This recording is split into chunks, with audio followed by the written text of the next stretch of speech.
बांग्लादेश में हिंदुओं के खिलाफ हिंसा रुक नहीं रही है। बड़ी जानकारी दे दें आपको, चौथे हिंदू युवक को निशाना बनाया गया है।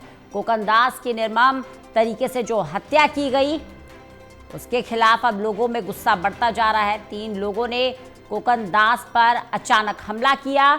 इससे पहले 3 हिंदू युवकों के साथ भी इसी तरह की घटना हो चुकी है। उन्हें मारा पीटा गया, उनकी हत्या कर दी गई।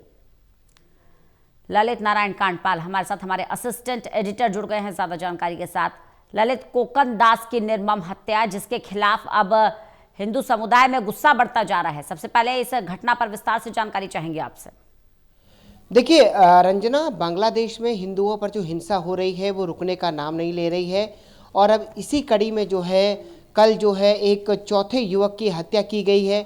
सबसे महत्वपूर्ण बात यह है कि जिस तरीके से इससे पहले 3 हिंदू युवकों की हत्या की गई थी, उनको दुकान के पास से जो है ले जा करके उनके साथ जिस तरीके की घटना को अंजाम दिया गया, ठीक उसी तरीके की घटना जो है आज भी अंजाम दिया गया है। उसके बाद जो है कोकन दास नाम के ये शख्स हैं, इनके परिवार के लोगों का कहना है कि वो अपनी दुकान पर काम कर रहे थे, तभी अचानक जो है कुछ लोग उनको बुलाकर लाए। पहले तो उन पर चाकू से हमला किया, उसके बाद जो है पेट्रोल डालकर उन पर जो है आग लगा दी गई। तो ये जिस तरीके से निर्मम हत्या कर रहे हैं और हिंदुओं के अंदर एक खौफ फैलाने की कोशिश कर रहे हैं, वो निश्चित तौर पर कहीं ना कहीं तनाव को लगातार बढ़ा रही है। हालांकि बांग्लादेश की सरकार बाद में ये ज़रूर कह रही है कि उन लोगों की गिरफ्तारी हो गई, लेकिन सवाल यह है कि आखिर ऐसी घटनाएं रुक क्यों नहीं रही हैं, क्यों आखिर हिंदुओं पर अत्याचार खत्म नहीं हो रहा है वहाँ पर।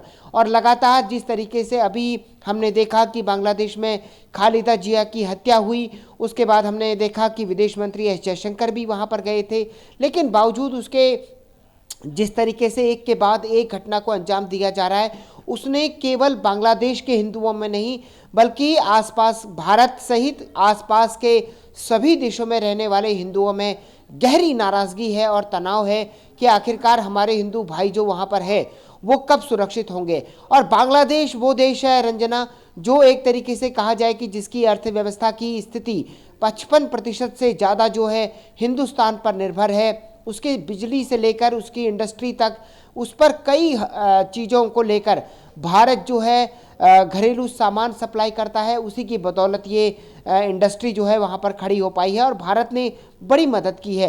अब वो बिजली परियोजनाएं हों या फिर वो दूसरी परियोजनाएं हों, हर तकनीक में भारत ने जो है उनको देने का काम किया और उनकी मदद की। लेकिन बावजूद उसके आज जिस तरीके से भारतीय ज़मीन से बिलोंग करने वाले हिंदुओं की स्थिति वहाँ पर इस तरीके से बिगड़ रही है, तो ऐसे में बांग्लादेश सरकार पर जो है गुस्सा लोगों का बढ़ रहा है और लगातार यहाँ पर विरोध प्रदर्शन भी हो रहे हैं। जी ललित, बने रहिएगा, लगातार आपसे जानकारी लेते रहेंगे।